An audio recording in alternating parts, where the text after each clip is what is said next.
Want to encourage the audience and the people who support us to support the new book, How to Be Perfect. The correct answer to every moral question is available today. Mike Schur is joining us.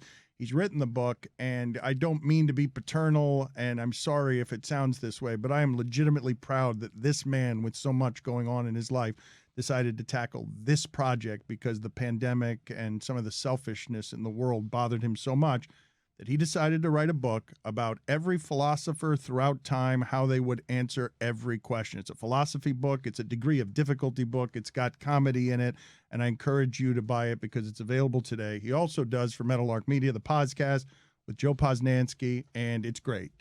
They're fun, and they're smart, and their sports analysis is excellent when they deign to talk about sports, which isn't all that often. So I want you to support what it is Mike's doing because I'm telling you that this project of his was a big tackle. How's the reception gone so far, Mike? And thank you. We've got a lot of different things we want to do with you here, including something wonderful for Stugotz. But how is the project going with the book, and how is it being received?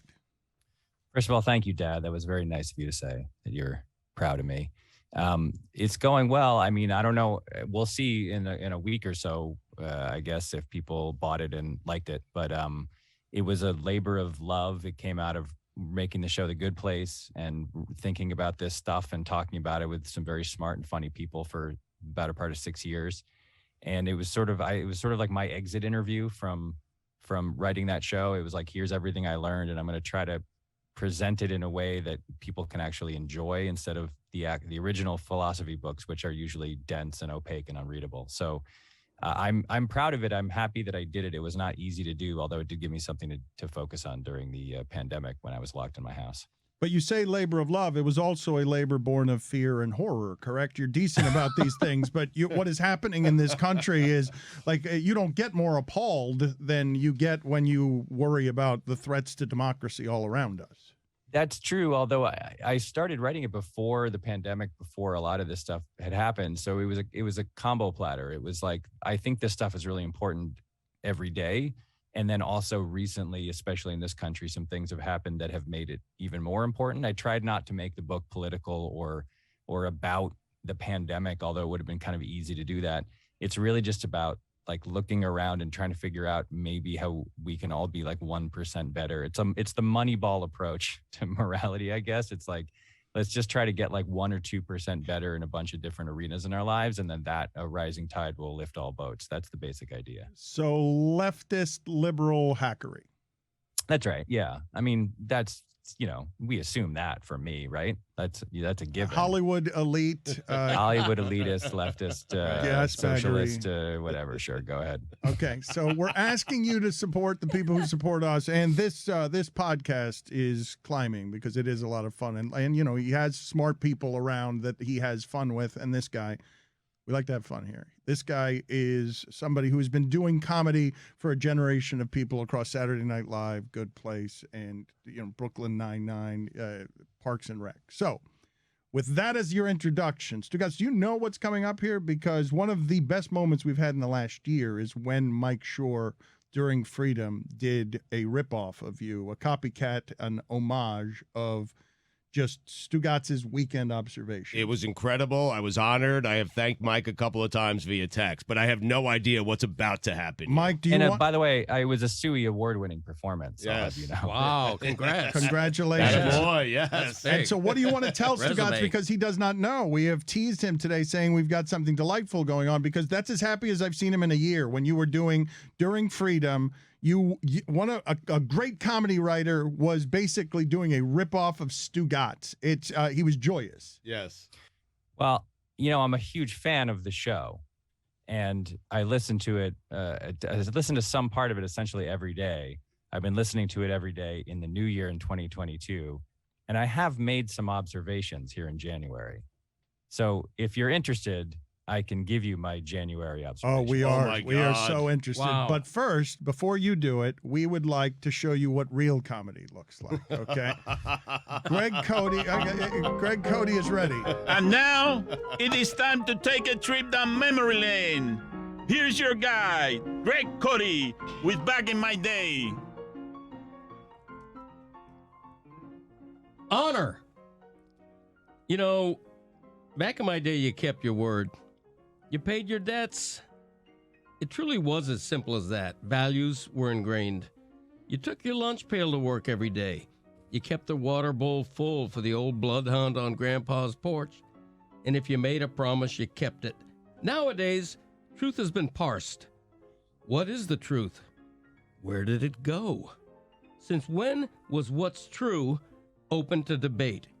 You know, the chairman of the board, so wise he should have been called the chairman of the Bard, the great Frank Sinatra, he once said, "What is a man? What has he got?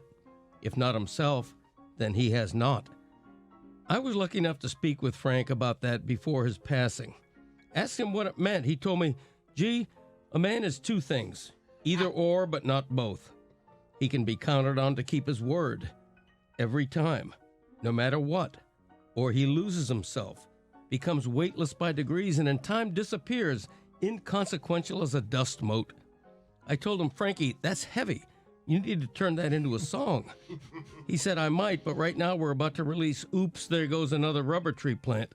The point is, truth and honor, a man's word, those are the bones of a person's integrity. You tell me you're going to do something, don't stutter and stammer and invent some lame excuse why you can't. But it's never that you can't, is it? It's that you won't. You bend and stretch the parameters of what truth is to suit your own convenience. Well, guess what?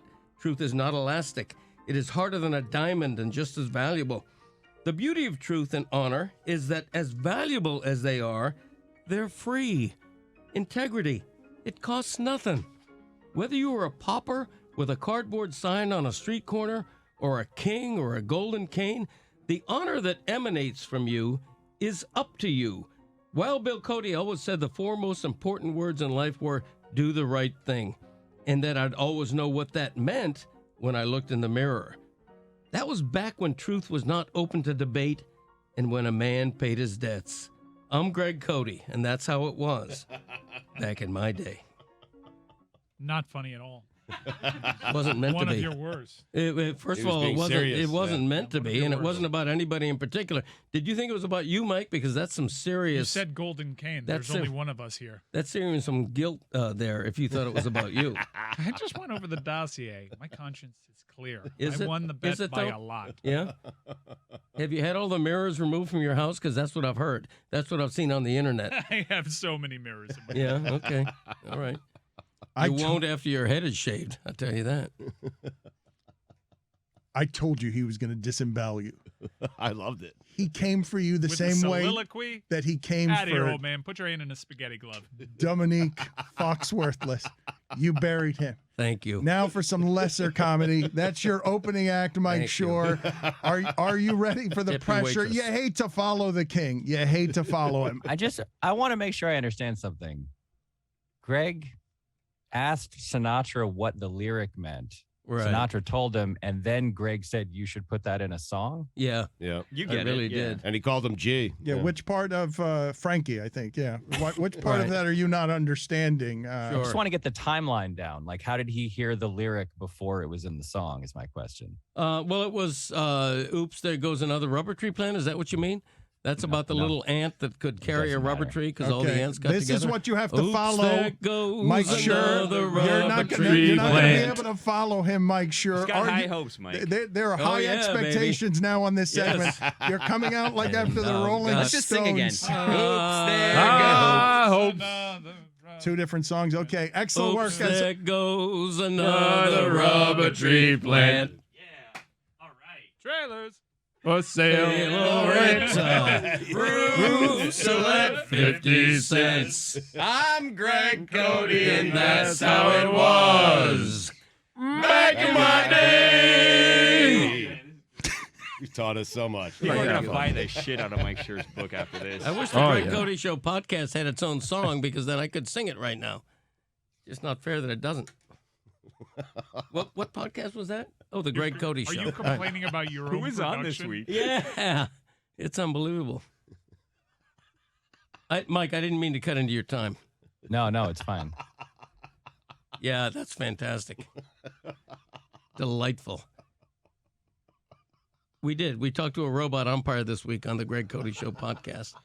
because robot umpires are coming to baseball. We managed to get one. Excellent. That's exciting. He doesn't know the That's an difference. exclusive. He does not know the difference when Chris is speaking into his ear just to him. Right. So I wish you just let that play out. There's an isolated. Yes, that's fantastic. Yes. Sorry. It's all on the air to him. He doesn't know. This is what you have to tune in for on Sunday because he's not going to know where he is. He's going to be on pills and Miller Lite, and we don't know what's going to happen.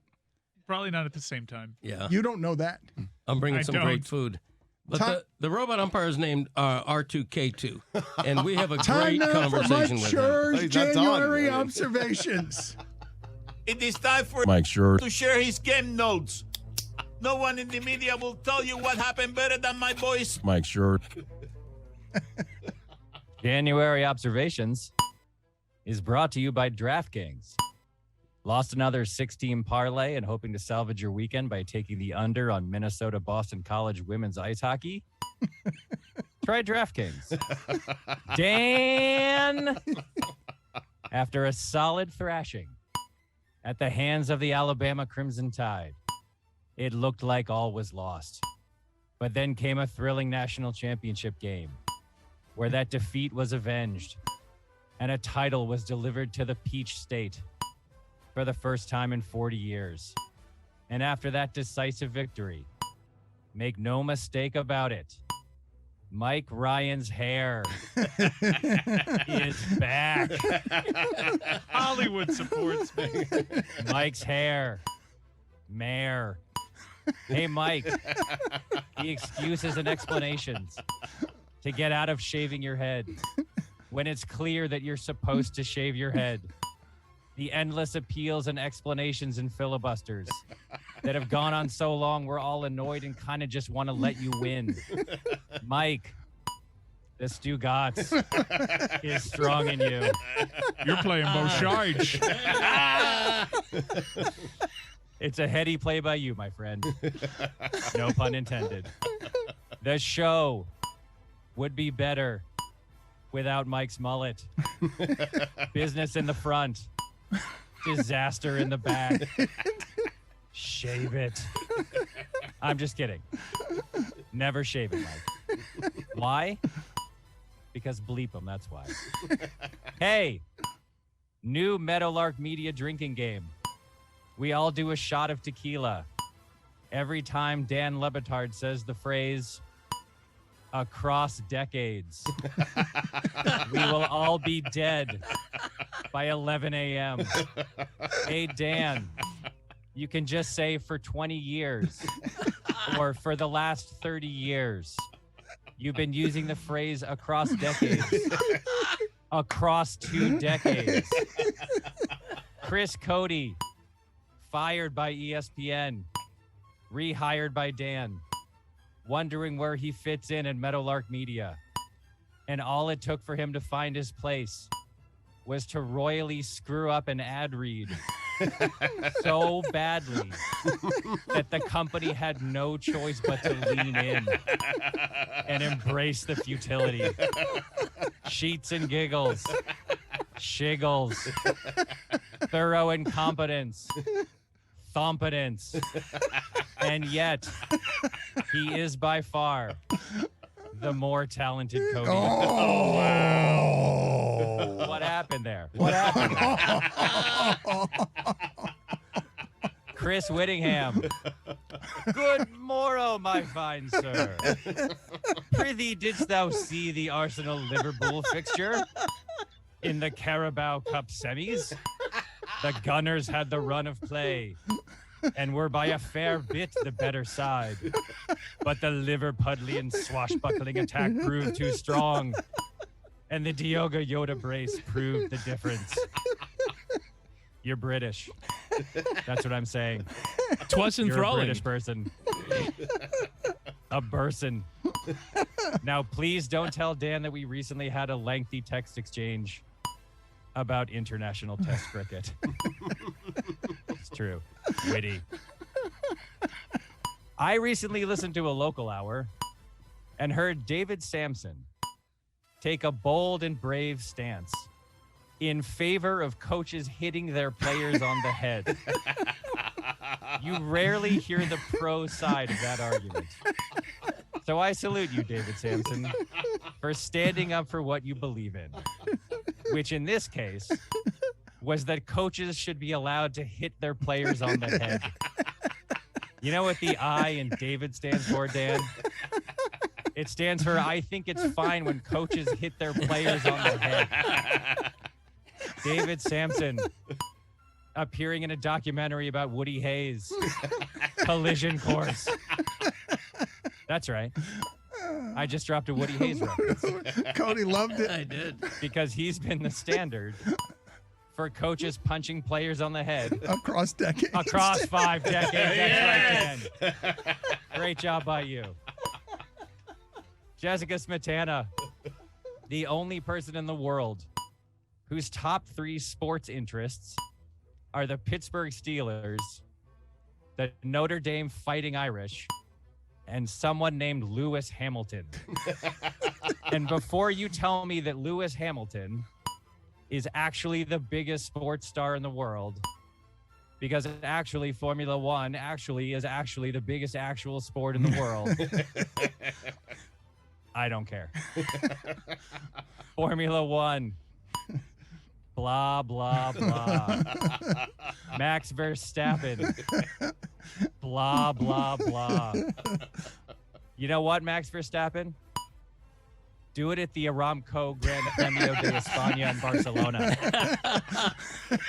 Guy was 15.84 seconds off the pace at the Aramco Gran Premio de España in Barcelona. Wants to call himself a champion? Please. Verstappen couldn't even beat Valtteri Bottas at the Rolex Turkish Grand Prix in Istanbul. Max Verstappen? More like Max keeps stopping. You know what the V in Verstappen stands for, Dan? I do not. Very far behind Valtteri Bottas at the Rolex Turkish Grand Prix in Istanbul. Mehdi. Roy Bellamy. Uh-oh. How's it going, man? Doing good, Mike. Everything Thanks. all right? Yeah. Everything yeah. all right? Yeah, everything's all right. You've been a little quiet recently. And by recently, Across I mean decades. since 2007. Across decades, yeah. But here in January, you've been even quieter. Is it because the Lightning are nipping at the Ice Cats' frosty paws with the Maple Leafs right behind in third? It can be stressful being a fan of a sport that no one cares about. You're right. I should know. I watch baseball. Speaking of which, Billy Gill, Uh-oh. pitchers and catchers report in like 2 weeks, Maybe. assuming there is a baseball season, which there definitely might not be. You know what the B in baseball stands for, Dan? I do not. It stands for bleeping it up, Yeah, as in the owners are really bleeping this up. they always are. Billy, don't worry about baseball being canceled. It's only about 9 more months before you can go back to hosting a podcast featuring Jabba Chamberlain and one of the lesser Gronkowski brothers. Every morning in my podcast feed, I get somewhere around 60 new podcasts from you guys. The Local Hour, The Big Suey, South Beach Sessions, The Podcast with Joe Posnanski and Michael the Schur. post-game show. I'm getting there. The post-game show. Cinephile, Montgomery and Company, Off the Looking Glass, something called The Podcast with Joe Posnanski, Drunk Amin El Hassan talking about basketball. You know what the W in Meadowlark stands for, Dan? I do not. It stands for way too many goddamn podcasts. So true. DraftKings gave you $50 million. That's about $8 per podcast you put out. I know content is king, but slow the hell down. Speaking of hell, Art Briles. Dan, those are the January Yes. Observation. Excellent. Amazing. Amazing. Thank you. Sequel is good as the Amazing. original. Amazing. That's hard to do. I don't know whether you feel pressure or expectations on the stuff that you do, because it is hard to continually meet those expectations. I want to talk to you about your Field of Dreams project, but can you explain to the people why this book matters to you? He should write comedy. I'm telling you. Yeah, he'd be pretty good. And he does, and he is in a book. Again, I want to explain to you the degree of difficulty, because this has been a torturous process, correct, Mike? Like, this is just some real sculpting. Have you ever worked on something like this? No, not like this. I mean, it took 2 years from beginning to end. Although when I sold it, I was kind of wondering how I would have the time to do it. And then there was a pandemic. You might remember it was a pandemic that swept across the globe, and suddenly I couldn't leave my house. So it got easier for that reason. But yeah, this was hard, mostly because almost everything I've ever done has been with a group of people in a room who you can bounce ideas off of and who can help you. And this was just me alone. So it was definitely more intimidating and scary. But, that's fun. That's why you do stuff. You do stuff because it's scary and challenges you. And the end product you're feeling will be important? Do you want it to be important? Oh, don't use the I word. That's a bad word. Don't say important. I think it could be of use to people potentially, because this is my analogy. I read all this philosophy. I understood 45% of it. I had two philosophy professors, Todd May and Pamela Hieronymi, who were on call, who I could literally pick up like a red phone and say, what the hell is this existentialist talking about here? And they would explain it to me. And the analogy that I kept thinking was like, the questions of how we can be good people on earth, I think are always around. Like you're always thinking about them at some level. And the people, like the smartest people who ever lived, wrote how-to guides for how to do this, how to live on earth and like be around other people and be a good person. But their books are so long that it's like, the analogy was that they wrote recipes for like chocolate chip cookies that were delicious and helped you lose weight.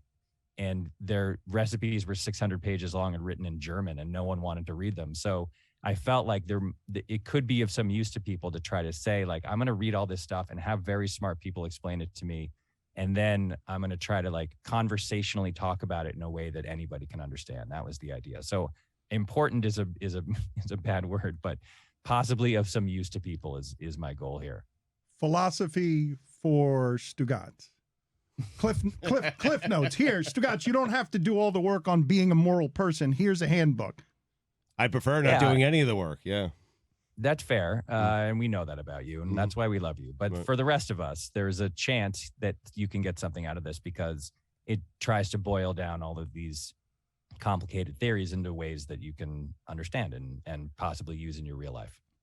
If you're familiar with Mike's body of work, I believe, well, maybe not more fun than whatever it is that you view the height of comedy writing as, but my introduction to Mike as a writer was on Fire Joe Morgan, was him critiquing sports journalists in a way I had not seen anybody doing. Funnier, doing it largely anonymously. So I want to play some sound for you, Mike. As you've seen, you care about sports deeply. I want to get to your top 5 first base scoopers to see if your list is as good as Tim Kirkshin's. I just want to thank Mike for the January observations. I have to leave. I have to go speak to Jabba Chamberlain and a lesser Gronkowski brother.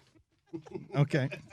See you later. Thank you for doing it. Thank you for announcing your goodbye and getting an acceptance speech on what it is that Mike Schur just did for you. But I want to play this sound for you, Mike, because as a critic of sports journalism, here are, after that weekend of games, Skip Bayless, I did not know he was this kind of Tom Brady fan. I feel like he became this kind of Tom Brady fan recently.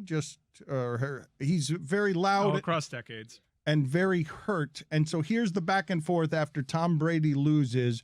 What is the name of their show? Undisputed? Undisputed with Skip Bayless and Shannon Sharp. And you're telling me Brady got outplayed? Baloney!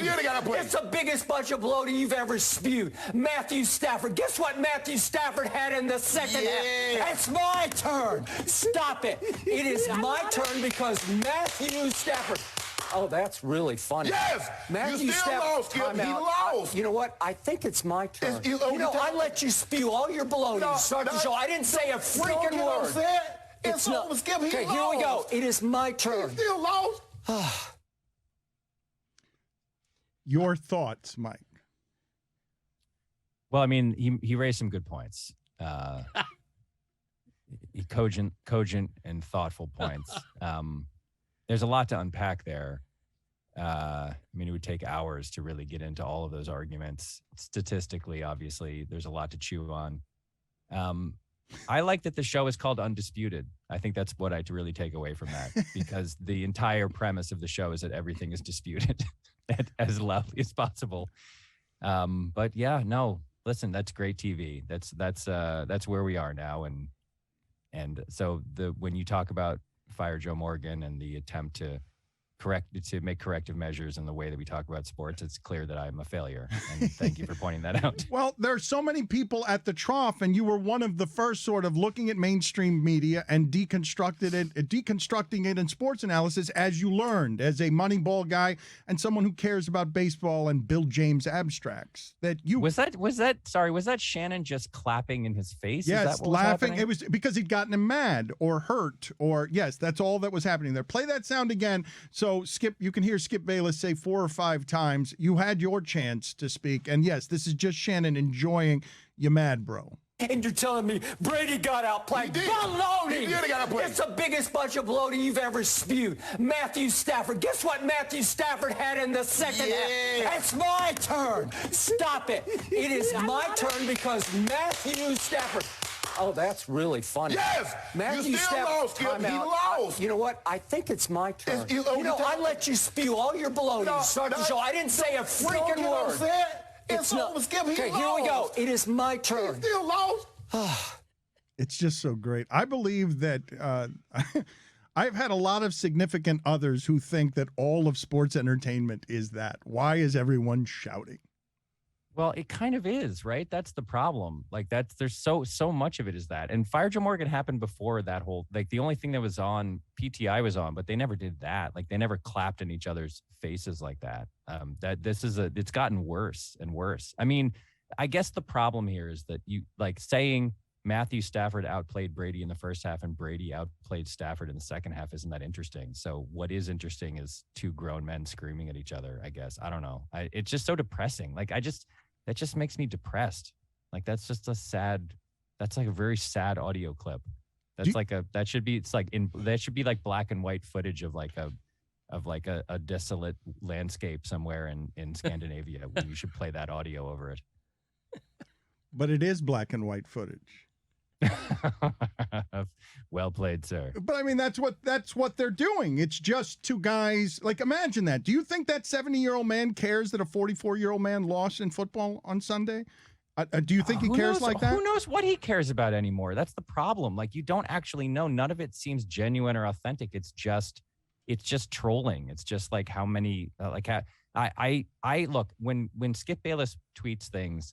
It takes every ounce of strength in my body not to ridicule him for whatever it is that he's saying, because that's all he wants. And I have fallen victim to it many times. Like if you go back through my feed, you'll find me subtweeting him or quote tweeting him and just dunking on him because it's so absurd. But then you are lost in the whirlpool. That is literally all he wants. All he wants, whether it's you playing the clip on your show and laughing at him or people, like that's his fuel, that's his medicine, and it's hard not to give it to him because of the reasons you're bringing up, which is like, you don't care about this isn't real.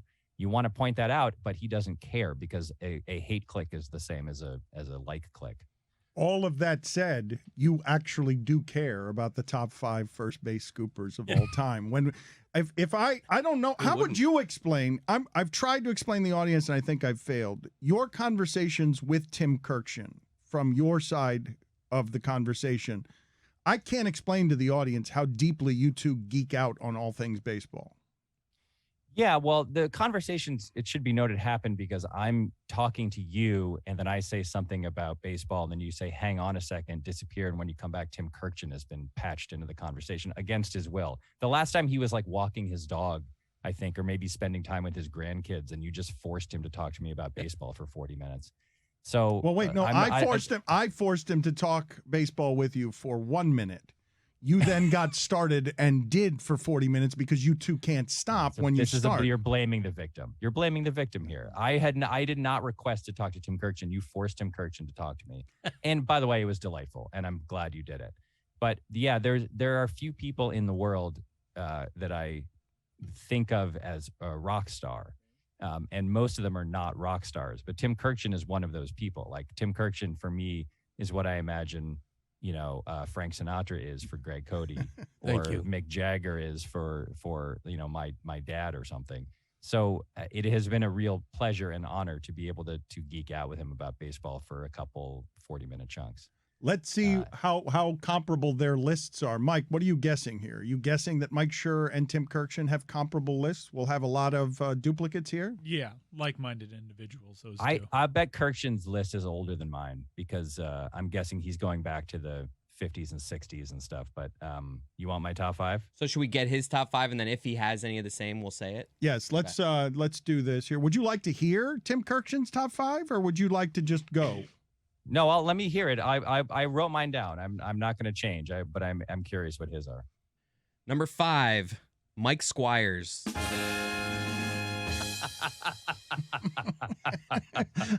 It's already better than mine. It's already so much better than my list. That's amazing. What just happened to you? What just happened? I haven't heard the name Mike Squires in 20 years. That's what happened to me. That's fantastic. Number 4, Vic Power. Oh my God. Belly laughing. I mean, he's tickling him. You're tickling. He's crushing you with his list. Number 3. Vic Power, we played for in the 50s and 60s. It's exactly what I said. He was played for the Kansas City A's in like the 50s and 60s. Like how in the world are you going back that far? That's crazy. Number 3. JT Snow. Number 2. Don Mattingly. And number 1, according to Tim Kirchin, Keith Hernandez. He went all old school. I'm guessing, man, are you going to have anyone from the modern day? Anyone? Am I? Let's see what we've got. All right. You want mine? Here we go. Number 5, JT Snow. Nice. Number 4. Number 4, Casey Kochman. Oh, Stugotz predicted that Kirchin would have him in his top 5. Kirchin only gave him top 10. It's correct? too bad he's talking to Jobber Chamberlain right now. Yeah, and at least he told us he was leaving. Number 3. Number 3, Mark Teixeira.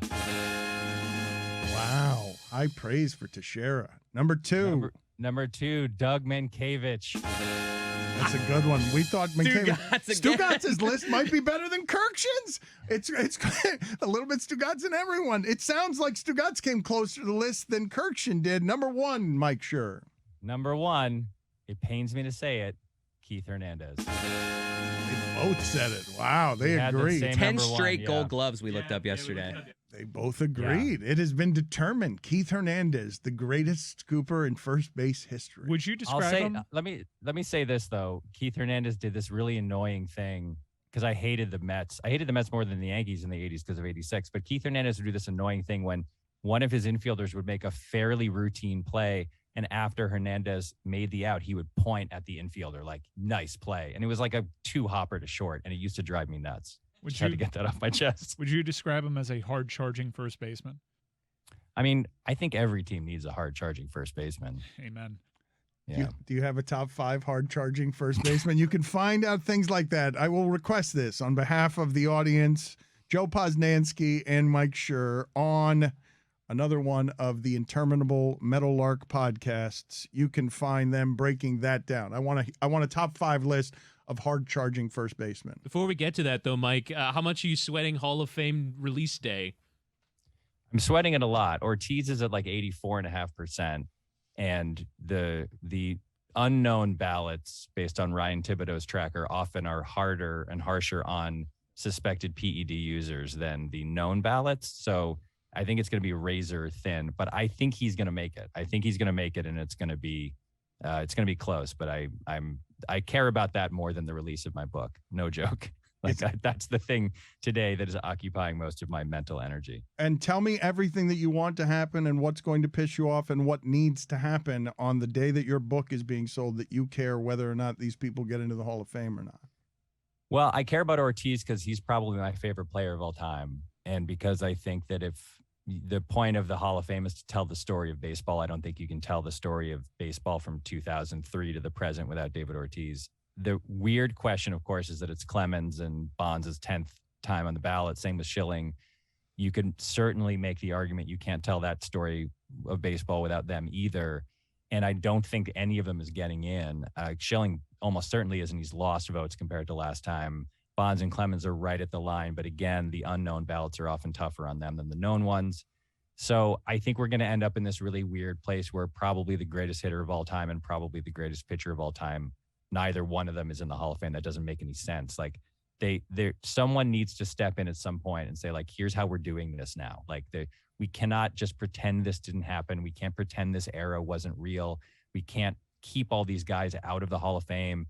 We have to figure out some kind of solution. My pitch on the podcast, one of Meadowlark Media's interminable number of podcasts, my pitch was that you basically say if you are a steroid user or any equivalent kind of cheating, you pay a 10-year penalty where you can't even begin to get votes for 15 years after you retire.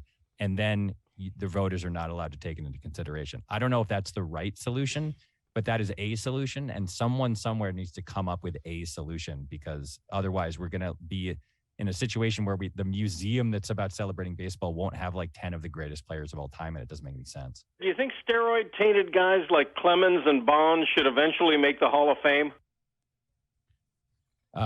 Yes, I do. Mike, see you later. Where did that come from? it's my dad. Disembodied voice. It's going back into the old file before you listen to the show. This is the cliches across decades. Across decades, the sports radio cliched question that Greg never listened to any of the answers, but he just wanted to ask the question to get his voice out there. Do you think steroid-tainted guys like Clemens and Bonds should eventually make the Hall of Fame? That's fantastic. Mike Schur, congratulations. New book, How to Be Perfect, the correct answer to every moral question. It is available today, and the podcast. I'm encouraging you. Where's our hard-charging first baseman? I mean, I'll throw Cabrera in there. I'll throw Prince Fielder in there.